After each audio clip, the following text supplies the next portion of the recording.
किसी राजा के पास एक बकरा था। एक बार उसने ऐलान किया कि जो कोई इस बकरे को जंगल में चराकर तृप्त करेगा, मैं उसे आधा राज्य दे दूंगा।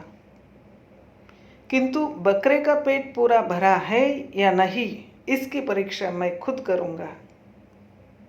इस ऐलान को सुनकर एक मनुष्य राजा के पास आकर कहने लगा कि बकरा चराना कोई बड़ी बात नहीं है। वह बकरे को लेकर जंगल में गया और सारे दिन उसे घास चराता रहा।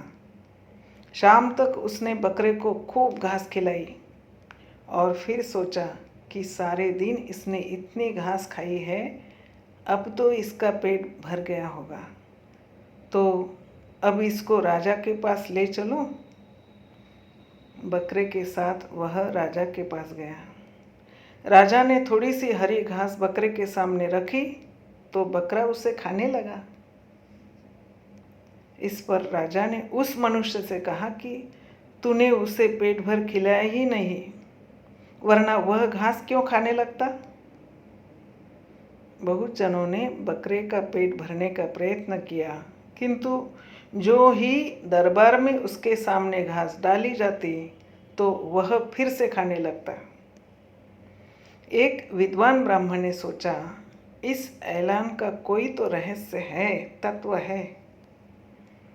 मैं युक्ति से काम लूँगा। वह बकरे को चराने के लिए ले गया। जब भी बकरा घास खाने के लिए जाता तो वह उसे लकड़ी से मारता। सारे दिन में ऐसा कई बार हुआ। अंत में बकरे ने सोचा कि यदि मैं घास खाने का प्रयत्न करूँगा तो मार खानी पड़ेगी। शाम को वह ब्राह्मण बकरे को लेकर राज दरबार में लौटा।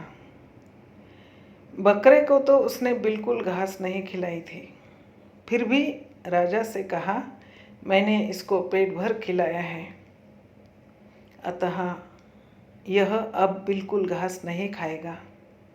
लो, कर लीजिए परीक्षा। राजा ने घास डाली, लेकिन उस बकरे ने उसे खाया तो क्या, देखा और सूंघा तक नहीं। बकरे के मन में यह बात बैठ गई थी कि अगर घास खाऊंगा तो मार पड़ेगी, अतः उसने घास नहीं खाई। मित्रों, यह बकरा हमारा मन ही है। बकरे को घास चराने ले जाने वाला ब्राह्मण आत्मा है, राजा परमात्मा है। मन को मारो नहीं, मन पर अंकुश रखो। मन सुधरेगा तो जीवन भी सुधरेगा। अतः मन को विवेक रूपी लकड़ी से रोज पीटो।